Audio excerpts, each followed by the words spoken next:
देश में मौजूदा कोरोना के आंकड़ों की बात की जाए तो आंकड़े संतोषजनक हैं, लेकिन इसे क्या समझा जाए? क्या ये दूसरी लहर खत्म होने की कगार पर है? इस पूरे विषय पर बात करने के लिए हमारे साथ देश के सबसे बड़े कोविड हॉस्पिटल के डॉक्टर नरेश गुप्ता जी हैं। नरेश जी, बहुत बहुत स्वागत है एक बार फिर आपका पंजाब केसरी नवोदय टाइम्स पर। धन्यवाद तरुण जी, ये मौका देने के लिए।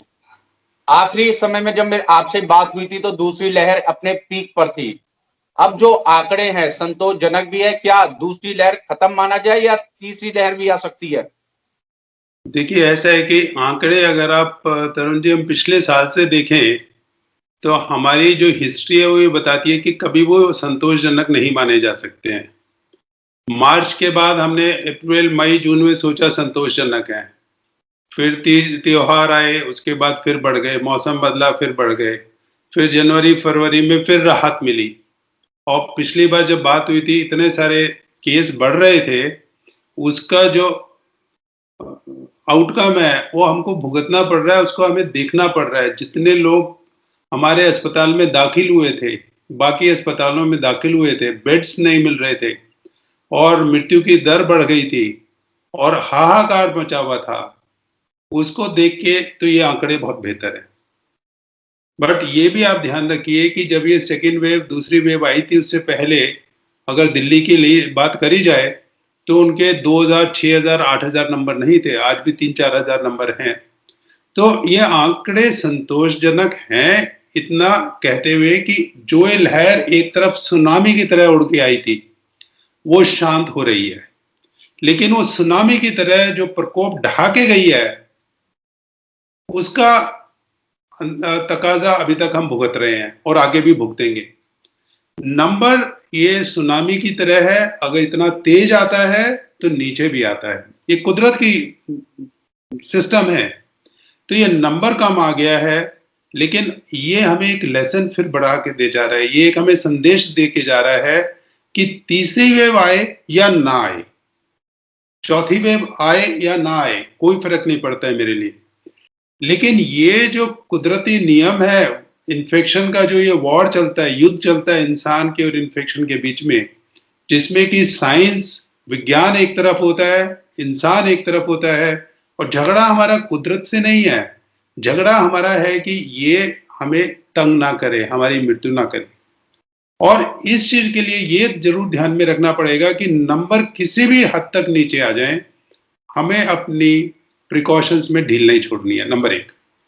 नंबर 2, नंबर पहले से बहुत कम है, अस्पताल के बेड्स खाली हैं, ऑक्सीजन पे वेंटिलेटर पे कोई वो नहीं है, लेकिन इस बार इसका प्रकोप इतना ज्यादा रहा है कि पब्लिक ने जो कर्फ्यू था, जो लॉकडाउन था, उसका जो अनुपालन करा है बिना किसी फोर्स के करा है, वो बड़ी अच्छी चीज है, जिसको हम कहते हैं कंप्लायंस और एडहेरेंस।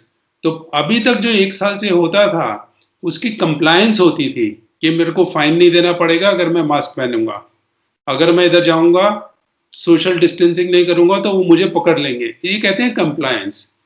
एडहेरेंस में होता है कि अंदर से आता है मैं बाहर नहीं जाऊंगा, क्योंकि मेरे लिए हित में है कि मैं बाहर ना जाऊं, मैं मास्क पहनूंगा, 1 नहीं 2 पहनूंगा, उसको कहते हैं एडहेरेंस। तो इस पर जो लॉकडाउन हुआ उसमें सरकार से ज्यादा पब्लिक का योगदान था, क्योंकि पब्लिक ने यह डिसाइड करा कि हम बाहर नहीं निकलेंगे, चाहे हमसे कोई पास मांगे या ना मांगे। और ये जो चीज है ये हमारा एक हिस्सा बन जाना चाहिए, मेरा मतलब लॉकडाउन नहीं हिस्सा बन जाना चाहिए, लेकिन ये जो बचाव का जो चीज हमारे दिमाग में, मन में, दिल में आ रही है वो हमारी जीवन शैली का हिस्सा बनना चाहिए। और वो इसलिए हिस्सा बनना चाहिए क्योंकि कोविड जैसे हमारे पास बहुत सारे दुश्मन हैं जो कि हमें बार बार तंग करते हैं, पीछे भी तंग करते रहे हैं, हिस्ट्री है, आगे भी तंग करते रहेंगे। तो तीसरी वेव से मेरे को कोई चिंता नहीं है, मेरा ख्याल है कि दूसरी वेव है, दूसरी लहर नीचे बैठ रही है और अगले 2 महीनों में ये शांत भी हो जाएगी। लेकिन उसके आगे हमें शांत नहीं होना है, हमें अपना जीवन शैली को बदलाव में रखना है, जिससे कि हमारा बचाव और दूसरी लहरों से भी होता रहे, और उसमें अगर कोविड भी आ गई या कोविड का नया रूप लेके भी कोई आ गई, उससे भी बचाव हो ही जाएगा।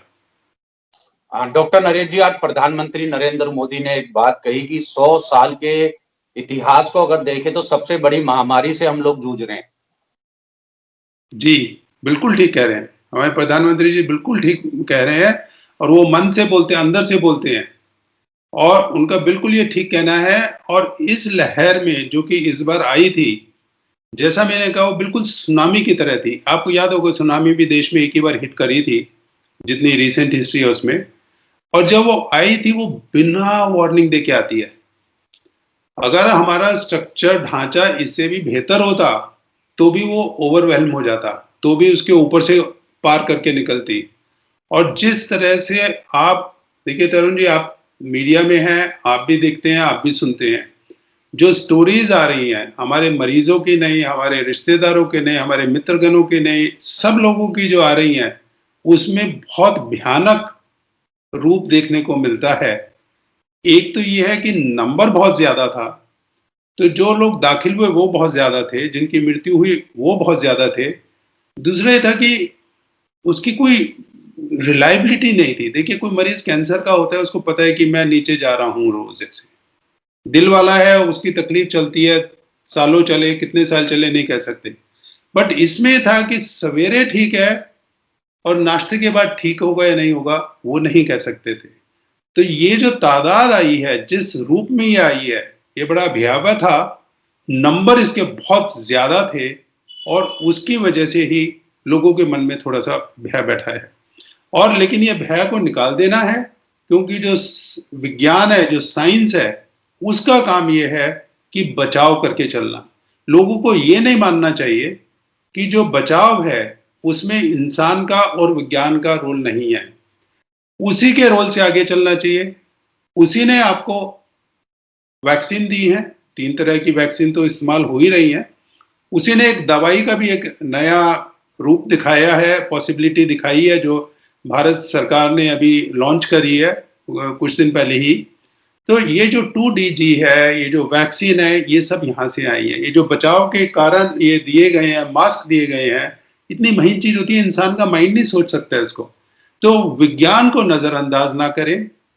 कुदरत से कोई लड़ाई नहीं है, हमारी लड़ाई है कि वायरस जो है हमारे साथ मिल के रहे, दूर रहे, तंग ना करे। एक तनुज जी बड़ी अच्छी मैं आपको बात बताता हूँ। ये जो वायरस है ये चमगादड़ से आता है। ये बर्ड्स में, चमगादड़ में, इन चीजों में सबसे ज्यादा होता है। इनफैक्ट चमगादड़ों के अंदर, बैट्स के अंदर 3000 तरह के कोरोना वायरस पाए जाते हैं। 3000 तरह के। उनके बारे में सारी जानकारी नहीं है हमें, लेकिन वही कोरोना वायरस बैट्स में बीमारी नहीं करता है, मृत्यु नहीं करता है। उनका सिस्टम, इम्यून सिस्टम कुछ ऐसा है कि वो नहीं करता है। तो हम लोग चाहेंगे कि हमारा भी immune system, immunity, vaccination, immunisation इतना मजबूत हो कि ये वायरस हमको तंग ना कर सके। और जो इससे हमें सीख मिली है, उससे हमें दूसरे आगे आने वाले प्रकोपों से लड़ने की क्षमता मिलेगी। हाँ नरेश जी, क्योंकि आप लगातार LNGP में कार्य कर रहे हैं और तरह तरह के मरीज आपने देखे हैं, इस बार का जो वायरस था वो ऐसा, उसके अंदर क्या था, पहले से कितना खतरनाक था कि एकदम ये सुनामी आई, इतने सारे लोगों की मृत्यु हो गई।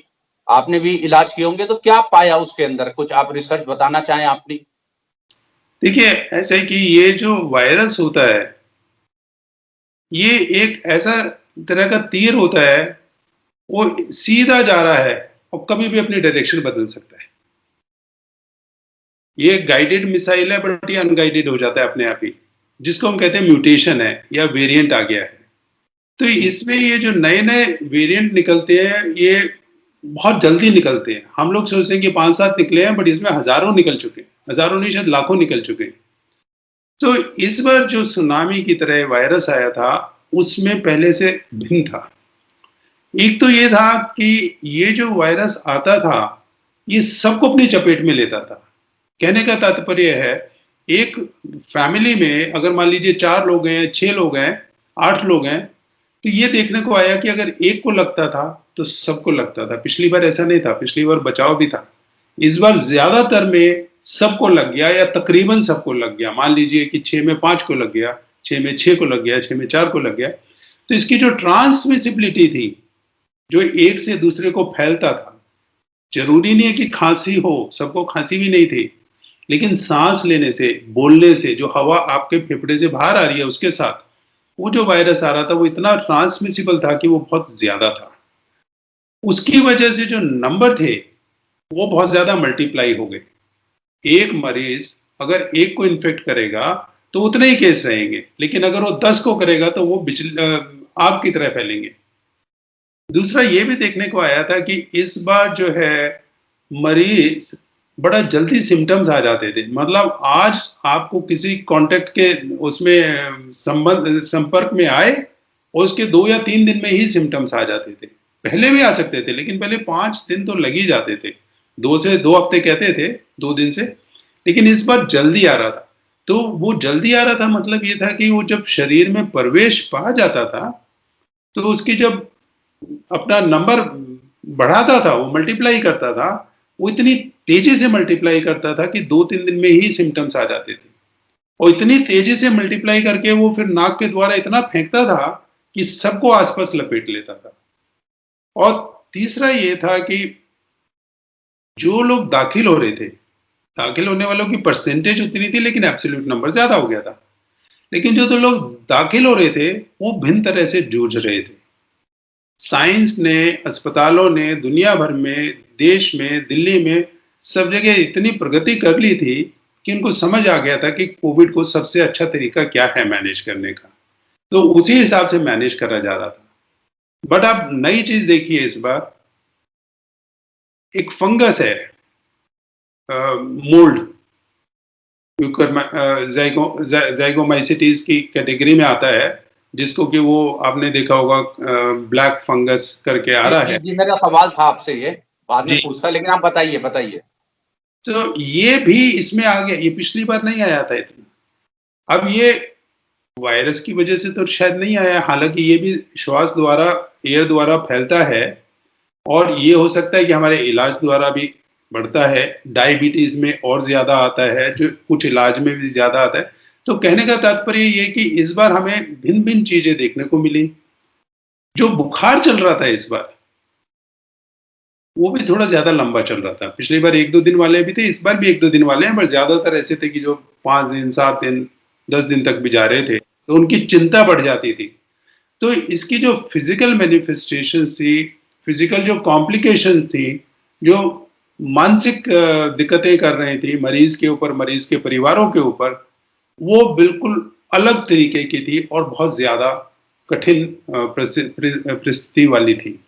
तो इसमें ये वायरस उनसे अलग था और ये वायरस हमारे यहाँ देखा गया। ऐसे ही जो म्यूटेशंस हैं वो कहीं और भी देखे गए। इंग्लैंड में अलग देखा गया, ब्राजील में अलग देखा गया, डेनमार्क में अलग देखा गया, यूएस में अलग देखा गया। लेकिन सब जैसे वायरस इवॉल्व करते हैं उसमें कोई अलग अलग रूप लेता है। तो ये रूप जो इसके बदल के आए वो मैंने आपको 3-4 बताए हैं और उसकी वजह से ये भिन्न माना गया। और ये भी शंका होने लगी कि ये जितना सारा हमने दवाइयां और वैक्सीन बनाई हैं उसके ऊपर भी क्या इसका असर पड़ेगा कि नहीं पड़ेगा। आपने, क्योंकि अभी मेरा एक सवाल आपसे यही था, ब्लैक फंगस जिसका आप जिक्र कर रहे थे, ये क्या है? ये अचानक से ब्लैक फंगस का आ जाना, इसके कारण भी अभी बताया गया है कि 2 मरीजों की दिल्ली में तो मौत हो चुकी है और 200 से ज्यादा के आसपास इस तरह के मरीज एडमिट है। आखिर ये क्या है और इससे कैसे बचा जाए? कुछ जानकारी दर्शकों तक पहुंच जाए हमारे। देखिए, ब्लैक फंगस एक तरह की फफूंद होती है। जैसे आपने देखा होगा कि ब्रेड पे, टमाटर पे, सब्जियों पे वो लग जाती है, फंगस लग जाती है, उसको हम मोल्ड कहते हैं, फंगस कहते हैं। और ये जो फंगस है ये हवा में पाई जाती है। खास तौर से जैसे मिट्टी होती है, जैसे अभी बारिश अभी आई है तो बारिशों के पानी बह के आ जाता है, या खेती कहीं भी हो रही है उसमें, तो उसमें जो है ये फंगस जो है, फंगस एक तरह की छोटी छोटी बॉल फेंकता है रुई की तरह से, और वो हवा में घूमती रहती हैं। तो ये जो है इसको लड़ने की क्षमता कुदरत ने हमारे शरीर के अंदर दी है। हमारे शरीर के अंदर, खून के अंदर कण होते हैं जिसको हम कहते हैं न्यूट्रोफिल्स। वो एक तरह से एटम बॉम्ब का काम करते हैं। वो एक्चुअली मैं उसको एटम बॉम्ब नहीं कहता हूं, मैं उसको एसिड बॉम्ब कहता हूं। वो जाते हैं और जहां पे कोई भी बैक्टीरिया या फंगस मिलता है उसको उसके ऊपर डाल देते हैं, उसको किल कर देते हैं। मोनोसाइट्स और न्यूट्रोफिल्स ऐसा काम करते हैं। तो ये जो जिनमें इन न्यूट्रोफिल्स की ये जो खून में हमारी आर्मी है, लड़ने की शक्ति है, किसी को बंदूक दी है, किसी को गोला दिया है, तो ये गोले वाली जो शक्ति है ये जहां कमजोर पड़ जाती है वहां ये फंगस जो है प्रवेश पा जाता है। और प्रवेश पाने का जरिया बिल्कुल वैसा ही है इसका, जैसे वायरस का होता है। लेकिन सांस सर मैं रोकना चाहूंगा आपको इसके बारे में। जो अभी तक जितनी बातें सुनी है, कहा गया है कि दवाइयों के कारण ये हो जाते हैं कोरोना में। अगर जी जी जी जी आप बताइए बताइए। जी मैं वहां पे आता हूं। तो सांस से आ जाता है या खाने से आ जाता है या स्किन से भी आ जाता है। अब दिक्कत क्या है कि जिस व्यक्ति में ये जो हमारे बॉम्बर्स हैं न्यूट्रोफिल्स वाले, अगर वो कमजोर पड़ जाएं या कम हो जाएं तो ये आ जाता है, जैसे कैंसर के इलाज में होता है। लेकिन हम लोग देखते हैं जो डायबिटीज के मरीज होते हैं, शक्कर की बीमारी के मरीज होते हैं, उनमें ये बॉम्बर्स कमजोर होते हैं। और ये हम बहुत सालों से देख रहे हैं। ये बहुत पुरानी बीमारी है, नई बीमारी नहीं है। बहुत पुरानी बीमारी है कि जिनका डायबिटीज जो है कंट्रोल में नहीं रहता है, उनको इसका होने का अंदेशा होता है। क्यों अंदेशा होता है? क्योंकि ये तो घूम रहे हैं, या आपने कहीं मिट्टी में, कहीं में खाद में हाथ डाला या कहीं गए तो उसमें आ जाएगा। और अगर आपके बॉम्बर ही नहीं काम कर रहे तो ये अंदर पहुंच जाएंगे। तो ये डायबिटीज में कोविड भी ज्यादा होता है, और कोविड में डायबिटीज के साथ आईसीयू में जाने की रिस्क ज्यादा होती है। अब दूसरा क्या है कि कोविड में दो दवाइयां बड़ी इस्तेमाल होती हैं। एक होती है स्टीरॉइड्स जी और एक होती है ब्लड थिनर के इंजेक्शंस। तो ये जो स्टीरॉइड्स होते हैं, इन स्टीरॉइड से कई बहुत फायदे हैं और कुछ नुकसान है। फायदे का मैं जिक्र नहीं करूंगा क्योंकि उनके फायदे बहुत हैं। जो इन्फ्लेमेशन कोविड से होती है उसको वो दबाते हैं। लेकिन नुकसान में दो चीज का ध्यान रखिए कि ये जो स्टीरॉइड्स है, एक तो ये डायबिटीज वाली प्रवृत्ति पैदा करते हैं, और डायबिटीज का मतलब वो फंगस हो गया, ब्लैक फंगस। दूसरा ये जो है, जो ये हमारे बॉम्बर्स हैं न्यूट्रोफिल्स वाले, उनको कमजोर कर देते हैं। तो इन दोनों की वजह से जहां पे मौका मिलता है ये ब्लैक फंगस आ जाता है, क्योंकि शुगर तो बढ़ गई, शक्कर बढ़ गई खून में, और जो बॉम्बर्स है वो कमजोर हो गए। और जब ये अंदर आ जाता है तो ये अंदर घर जाता है। आता तो ये नाक के द्वारा है, साइनस के द्वारा है, फेफड़े के द्वारा है, और सबसे ज्यादा प्रकोप इसका चेहरे पे देखने को मिलता है, क्योंकि यहीं से अंदर आता है। नाक में चला गया, साइनस में चला गया, दिमाग में चला गया, फेफड़े में चला गया। अब ये अंदर जाके क्या करता है, ये जो नसें होती हैं, खून की नसें, उनके अंदर जाके बैठ के खून का भाव जो है उसको रोक देता है, और उसकी वजह से जो शरीर का अंग होता है वो शिथिल पड़ जाता है और काला पड़ जाता है। इसलिए इसको ब्लैक फंगस कहते हैं। तो इसमें ये सबको खा जाता है, एक तरह से नाक को भी खा जाता है, साइनस को भी खा जाता है, दिमाग को भी खा जाता है, और फेफड़े को भी खा जाता है। तो जो ऊपर होता है, मुंह खोल के देखेंगे तो आपको दिख जाएगा, लेकिन जब वो फेफड़े को खाता है तो वो निमोनिया की तरह ही बीमारी करता है, जैसे निमोनिया होता है। तो उसमें कई बार नहीं पता चलता है कि निमोनिया किस वजह से है। बैक्टीरिया की वजह से है, कोविड की वजह से है, पल्मोनरी एम्बोलिज्म की वजह से है, या ये ब्लैक फंगस की वजह से। लेकिन ये जितनी भी चीजें हैं, चाहे वो साइनस में हो, चाहे वो मुंह में हो, चाहे वो दिमाग में हो, चाहे वो फेफड़े में हो, ये बहुत खतरनाक चीज है, क्योंकि इसको निकालना, जड़ से निकालना बड़ा मुश्किल होता है। और जड़ से निकालने के लिए हो सकता है इसमें ऑपरेशन करना पड़ता है, दवाई देनी पड़ती है, और बाकी इलाज करने पड़ते हैं। लेकिन जितना हमारा एक्सपीरियंस रहा है, पुराना आप हिस्ट्री देखें, उसमें इसको इलाज करके बिल्कुल निकालना बड़ा कठिन होता है, और बड़ा जूझना पड़ता है इसके साथ, इसको विन ओवर करने के लिए। ऐसे में तो सर पेशेंट की मौत ही हो जाती होगी। नहीं, पेशेंट की मौत भी हो सकती है, और इसमें सबसे ज्यादा खतरा रहता है अगर ये फंगस फेफड़े में जाता है। उसके बाद ये खतरा रहता है अगर ये चेहरे में जाता है, और सबसे कम होता है अगर त्वचा में जाता है। तो जब वो जाता है, अगर उसको जल्दी पकड़ लिया जाए, तो जिस जगह पे वो फंगस गया हुआ है, ये ब्लैक फंगस, उसको सर्जरी करके अलग कर सकते हैं उस हिस्से को। तो फिर उसमें जो है हमारी सक्सेस रेट अच्छी हो जाती है। दवाई तो खैर है ही, उसके बाद भी देनी है, बिना उसके भी देनी है, बट ये इसके ऊपर निर्भर करता है कि वो फंगस कितना जल्दी पकड़ा गया है। और इसका तात्पर्य ये हुआ कि इस ब्लैक फंगस का डायग्नोसिस जितना जल्दी होगा, निदान उतना अच्छा होगा, इलाज भी। नरेश नरेश जी, क्योंकि अब जिक्र हो गया देश भर का, अब जरा राजधानी दिल्ली पर भी आते हैं। दिल्ली के जो मौजूदा आंकड़े हैं कोरोना के देखे जाएं तो बहुत अच्छे आ रहे हैं, 3,000 4,000, लेकिन जो मौत है वो वही है 250, 300, 350। तो क्या वजह है कि मौतें लगातार, जो मौतों का आंकड़ा है वो उतना का उतना ही है, केसेस कम आ रहे हैं, क्या वजह लग रही है? जी, ये तरन जी ऐसा होता है कि जो बीमारी 2 हफ्ते, 3 हफ्ते, 4 हफ्ते पहले आई, 1 पखवाड़ा या 2 पखवाड़े पहले आई, वो इंसान को ग्रस्त करती है 2, 4, 5, 7 दिन, और वो ठीक हो जाते हैं। 100 में से 80 मरीज ठीक हो जाते हैं, लेकिन ये कि 15 मरीज ऐसे भी होंगे जो अस्पताल जाते हैं और कुछ उनसे आईसीयू जाते हैं। तो जब वो अस्पताल जाते हैं और जब वो आईसीयू जाते हैं, तो वो अस्पताल में या जो भी इलाज ले रहे हैं, उनका इलाज 2, 3, 4 हफ्ते चलेगा या 1-2 महीने भी चल सकता है। तो उसकी वजह से जो आंकड़े हमारे अप्रैल में आए थे, जो बीमारी के आंकड़े आए थे, उनका इलाज जब हो रहा है तो वो ठीक हो जाएंगे, और जो ठीक नहीं होंगे उनका जो रिफ्लेक्शन आएगा वो आंकड़ों में मई में देखने को मिलेगा। तो जो मई के आंकड़े हैं, ये वह केस हैं जो कि अप्रैल में बीमार हुए थे, जिस समय हमारे यहाँ आंकड़े बहुत ज्यादा थे। तो अगर वो आंकड़े 8,000 वाले थे तो ये उसको दर्शाते हैं, ना कि 3,000 या 4,000 वाले जो आज की तारीख में। आज की तारीख के जो आंकड़े हैं, इनका मृत्यु के ऊपर असर 2 हफ्ते बाद दिखेगा। तो ये आंकड़े बेहतर हैं पहले से, और ये मैं मानता हूं कि पहले से बेहतर हैं, लेकिन बहुत डैमेज करके गए हैं। और आंकड़े अच्छे होते हुए भी अभी अस्पतालों में जो मरीज हैं, आईसीयू में जो मरीज हैं, उनकी हालत इतनी अच्छी नहीं है।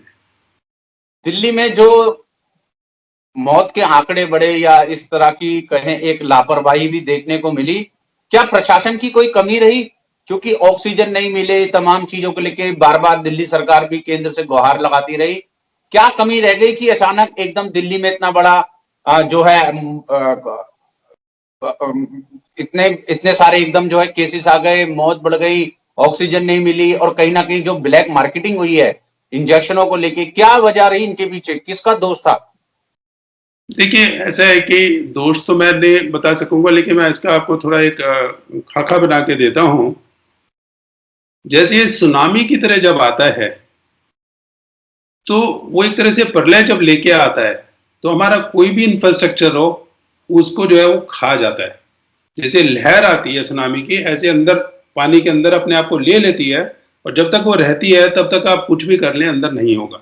और ये सिर्फ दिल्ली की हालत नहीं थी, ये बहुत प्रदेशों की हालत थी।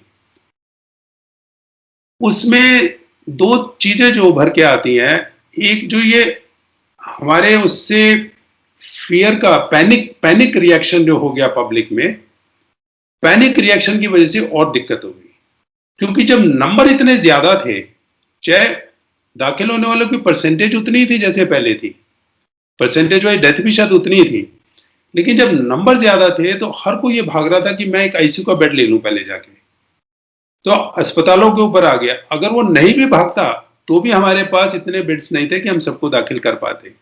कितने लोग हैं जो पिछली बार दूसरे प्रदेशों से लोग आए थे दिल्ली में इलाज कराने, इस बार दिल्ली से गए वहां इलाज कराने, क्योंकि वहां नंबर इतने नहीं थे और लोग नहीं जा रहे थे।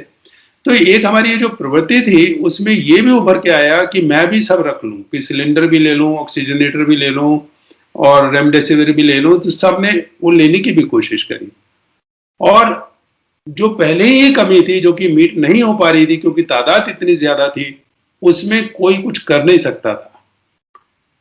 ये बात जरूरी है कि जब पिछले साल ये पहला वेव आया था, तो मेरे को एक तरह से ये लगा था कि इस बार इतना सुचारू रूप से कार्यक्रम चल रहा है इसको, कोविड का फर्स्ट वेव को मैनेज करने का, इससे हमारे देश में स्वास्थ्य का बहुत बड़ा सुधार आने वाला है। क्योंकि जितना हम इसमें कर रहे हैं, देखिए वेंटिलेटर 40,000 हमारे देश में थे, उसको डबल कर दिया गया। तो अगर ये डबल होके पूरा आगे सालों तक चलेंगे तो ये बहुत कारगर रहेंगे। ये सिर्फ कोविड के लिए नहीं, ये निमोनिया के लिए नहीं, ये सब चीजों के लिए बहुत कारगर रहेंगे। लेकिन एक चीज जो देखने को मिली, मैं दिल्ली की बात ही नहीं करूंगा, बाकी पूरा उसमें देश में लेके चलिए, एक चीज ये देखने को मिली कि वो जो डबल करा था वेंटिलेटर का, वो काम नहीं कर रहे थे उतने, किसी कारण से। स्टाफ नहीं है, जगह नहीं है, खुले नहीं है, ठीक नहीं चल रहे हैं, सर्विस नहीं हुआ है, जो भी आप ले लीजिए। लेकिन ये दर्शाता है कि हमने जो है एक तरह से इसको नी जर्क रिएक्शन की तरह से ट्रीट करा था। अगर 8 महीने से वेंटिलेटर थे, उनको हम सुचारू रूप से चलाते तो हालत इतनी खराब नहीं होती। ऑक्सीजन के बारे में जब ये था कि इतने केस आ रहे हैं तो उनको पता था, लेकिन गलतियां निकालने का ऐसे सुनामी में कोई फायदा नहीं होता है।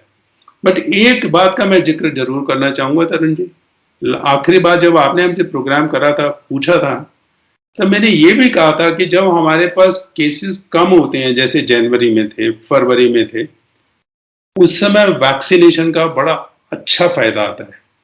जिस समय सुनामी हो उस समय वैक्सीनेशन का इतना फायदा नहीं आएगा, क्योंकि वैक्सीनेशन तुरंत फायदा नहीं देती है, वैक्सीनेशन का फायदा बाद में आता है।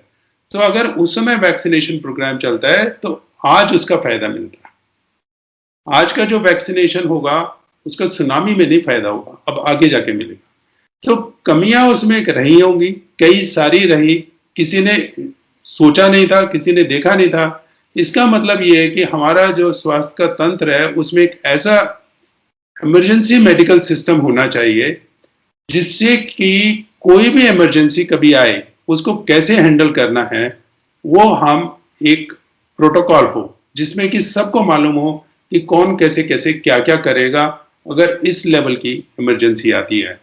बट बाय गॉड्स ग्रेस ये दूर हो गई है, ये दब गई है, ये अब थम भी गई है। अब हम ये मान के चलेंगे कि आगे के लिए इससे जो हमें सीख मिली है वो आगे दर बदर समय समय तक, युगांतर तक वो हमारे स्वास्थ्य को इस देश में मजबूत करेगी। जाते जाते आपसे दर्शकों के लिए भी पूछना चाहेंगे सर, इस बार का जो कोरोना है, बहुत छोटा ही जवाब दीजिएगा, जो कोरोना है उससे जो लोग ठीक हो रहे हैं, पहले 14 दिन में होते थे, दूसरा अब जो है महीना भर तक ले रहे हैं। साथ ही साथ लोगों से क्या कुछ कहना चाहेंगे आप, क्योंकि खाने को लेकर एक बहुत बड़ी कहें तो एक दुर्लभता कहें या शब्द ध्यान में नहीं आ रहा कि खाने को लेकर भी काफी तरह का संशय है। तो ऐसे में जो लोग कोरोना को रिकवर कर रहे हों या जो लोग कोरोना से पीड़ित हैं, क्या वो खाएं, और दूसरा इस बार इतना समय क्यों लग रहा है? देखिए, कोरोना में 100 में से 98-99 व्यक्ति ठीक हो जाते हैं, 100 में से 80-85 ऐसे हैं जो कि घर पे ही ठीक हो जाते हैं। लेकिन इन दोनों में एक फर्क यह आ गया है कि जो इस बार का कोरोना है वो फिजिकल बीमारी के अलावा स्ट्रेस और मानसिक बीमारी भी कर रहा है। उसका इतना प्रकोप रहता है कि हमेशा डर रहता है कि आज मैं ठीक हो गया, कल भी ठीक रहूंगा कि नहीं। तो ये जो चीज है इसका स्वास्थ्य के ऊपर, वीकनेस के ऊपर, खाने पीने के ऊपर भी असर पड़ता है। जहां तक कोविड में खाने पीने की बात है, आप बैलेंस डाइट जो आप घर पे बनती है वो रोज खाएं, आपको कोई दिक्कत नहीं आनी चाहिए, और वही उसमें काफी कारगर रहती है। और उसमें थोड़ा हम कहते हैं तरल पदार्थ और ज्यादा ले लीजिए।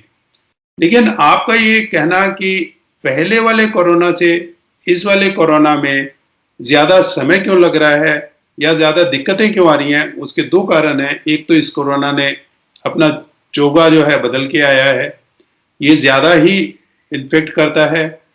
80 लोग ठीक हो जाते हैं 2-3-4 दिन में, लेकिन जो 10-15 लोग रह जाते हैं वो 2-3 हफ्ते, 4 हफ्ते चलते हैं। और वो इसलिए भी चलते हैं कि जब उनको इलाज मिल रहा है, जो हमारी 1 साल से नॉलेज बढ़ी है उसके हिसाब से, तो वो आगे तक बढ़ते हैं और उनको लगता है कि ज्यादा है। और मैंने ये भी कहा था कि इस बार जो है थोड़ा ये लंबा ज्यादा खींच रहा है उसे, बट फिर भी वो ठीक हो रहे हैं। उनको स्वास्थ्य के लिए खान पान भोजन का बिल्कुल ध्यान रखना चाहिए कि बैलेंस्ड हो, जिसको जिस चीज की कमी है वो लेता रहे, और अपना स्वास्थ्य बनाने के लिए योगा, व्यायाम, एक्सरसाइज। वेज या नॉन वेज? देखिए, वेज और नॉन वेज से इसके ऊपर कोई फर्क नहीं पड़ता है। कोविड के बारे में जब खाने के बारे में आया, वेज और नॉन वेज से कोई फर्क नहीं पड़ता है। फ्रोजन फूड से जरूर कुछ आया था कि फ्रोजन जो नॉन वेज फूड होता है उसमें क्या है, उसके ऊपर रिसर्च चल रही है।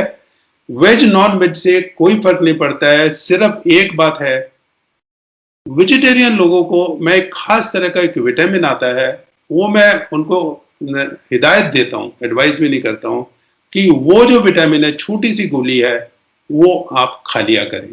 वो गोली है कोबालामीन की, और कॉमन पार्लेंस में उसको कहते हैं विटामिन B12। उससे आपको बहुत फायदा होगा, बहुत राहत मिलेगी और बहुत सारी बीमारियों से प्रिवेंशन मिलेगी, बचाव मिलेगा। तो आप खाएं अच्छी तरह से, चिंता ना करें। आप अपना फिजिकल एक्सरसाइज, व्यायाम या योगा करते रहें, और अगर वेजिटेरियन है तो ये गोली लेते रहें, और आप बेफिक्र होके चलिए और ये मान के चलिए कि ये कोविड पे, कोरोना पे हमने विजय पानी है विज्ञान के द्वारा। और ऐसे ही अगर दोबारा आएगा, ये विज्ञान हमारे फिर सहारा बनेगा और आगे हमको लेके जाएगा। इससे जो सीख मिली है उससे हमारा जीवन शैली इंप्रूव होना चाहिए, ना कि हम इसके दबाव में आ जाएं, प्रकोप में आ जाएं। बहुत बहुत शुक्रिया डॉक्टर नरेश गुप्ता जी, अपना कीमती समय देने के लिए, और पूरी आपने विस्तार से समझाया कि कोरोना की ये जो लहर है कितना नुकसान करके गई है, आने वाले समय में से कैसे बचा जाएगा। साथ ही साथ जो आपने खाने के लिए दर्शकों को जो दवाई बताई है, उम्मीद करेंगे कि दर्शक भी, आपका इंटरव्यू हमेशा ही पसंद किया जाता है, और इस बार भी उम्मीद करेंगे कि आप समय समय पर अपना कीमती समय पंजाब केसरी नवोदय टाइम्स के लिए निकालते रहें। बहुत बहुत धन्यवाद नरेश गुप्ता जी। धन्यवाद तरुण जी।